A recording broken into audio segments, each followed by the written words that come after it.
गुरु प्यारी सात संगत जी, प्यार से कहना धन निरंकार जी।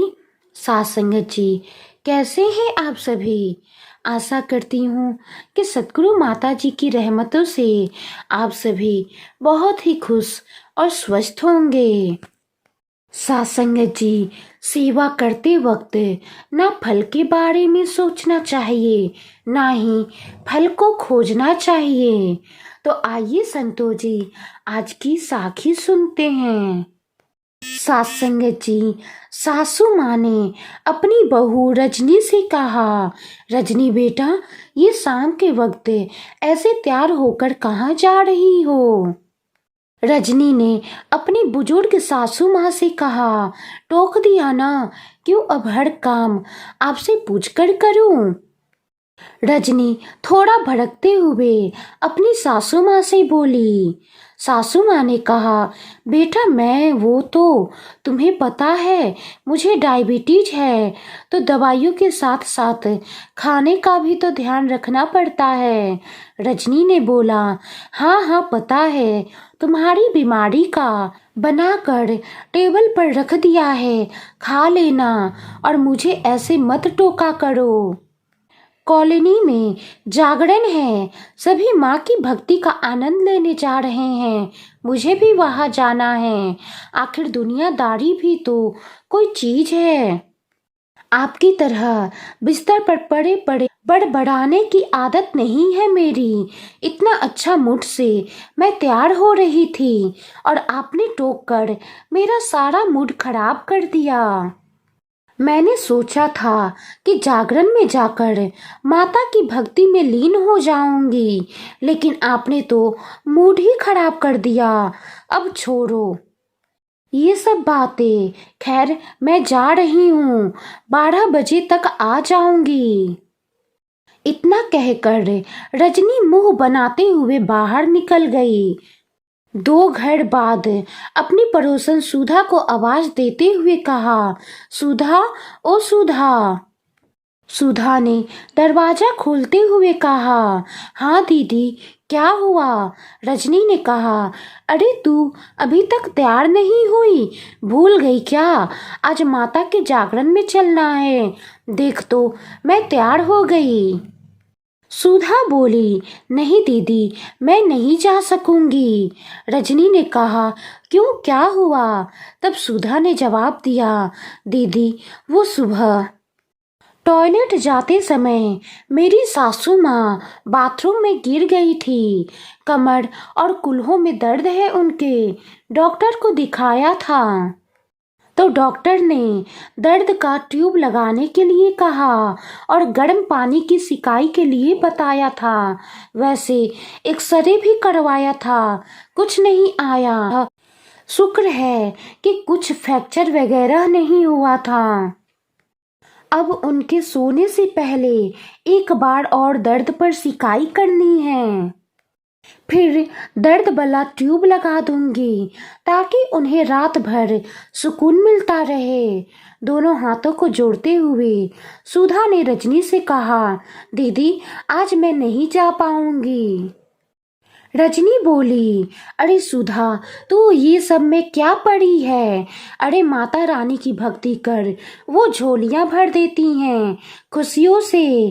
कहते हैं जो भी भक्ति भाव से माता जी का ध्यान करता है, माता जी उसे मनचाही मुरादें देती हैं।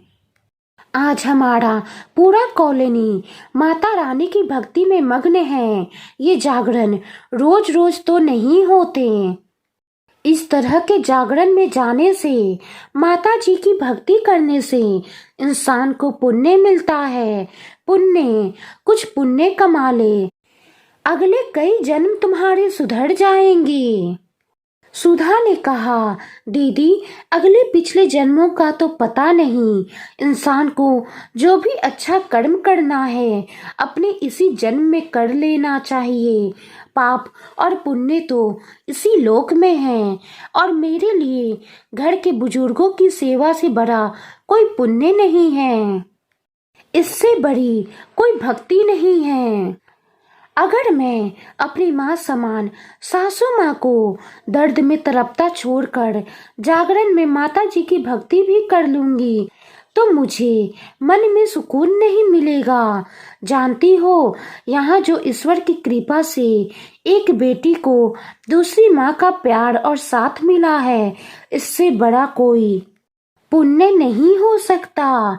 माँ ही तो है जिसने मेरी डिलीवरी के वक्त दिन रात मेरी सेवा की, मेरे बिस्तर पर रहते हुए मेरी हर सुविधाओं का ध्यान रखा। माफ करना रजनी दीदी, अपनी माँ को दर्द में छोड़कर मुझे कोई भक्ति नहीं करनी। घर में दर्द से तड़पती हुई माँ को छोड़कर मैं भक्ति कैसे कर सकती हूँ?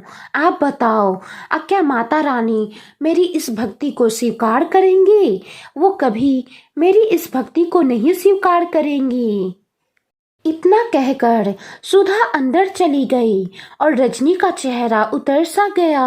अचानक अंदर से आती आशीर्वादों के साथ साथ अनेक दुआओं की मनमोहक आवाजें ने उसे सोचने पर मजबूर कर दिया कि क्या वो अपनी माँ समान सासू माँ को भूखे रखकर माता जी की भक्ति करने जा रही है या यहाँ अपनी सासू माँ की उनके दर्द में सहभागी बनकर उनकी बहू सुधा सच्ची भक्ति कर रही है।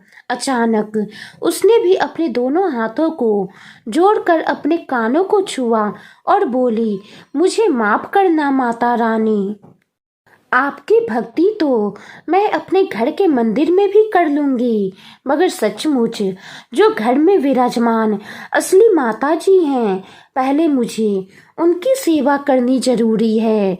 मुझे उन्हें गर्म खाना उनकी दवाओं के साथ देनी चाहिए। माता जी, मैं आपके जागरण में जरूर आऊंगी, मगर अपनी माँ की देखभाल करने के बाद।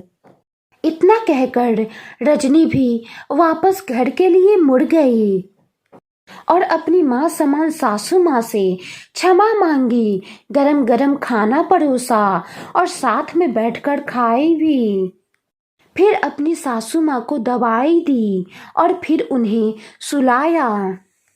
सासंगत जी, कहने का भाव है, असली सेवा यही होती है। घर से ही असली सेवा की शुरुआत होती है।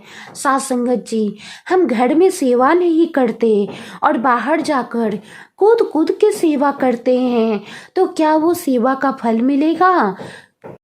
घर में भक्ति नहीं करते, बाहर जाकर कूद कूद कर उछल उछल कर भक्ति करते हैं, तो क्या वो भक्ति का फल मिलेगा?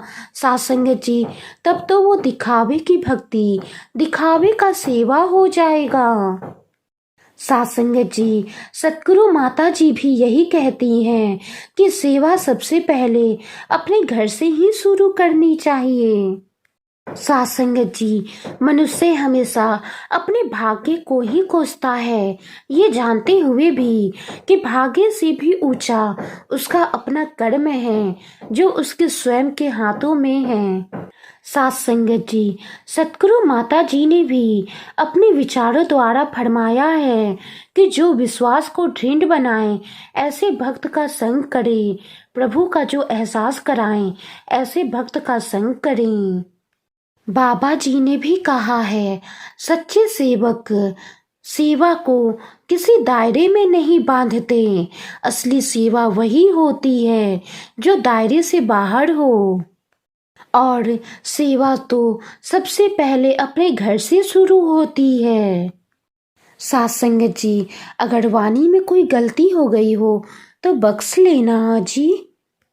साखी कैसी लगी कमेंट बॉक्स में ज़रूर बताइएगा। सासंगत जी, वीडियो को लाइक करें, शेयर करें और चैनल को सब्सक्राइब करें। गुरु प्यारी सासंगत जी, प्यार से कहना, धन निरंकार जी।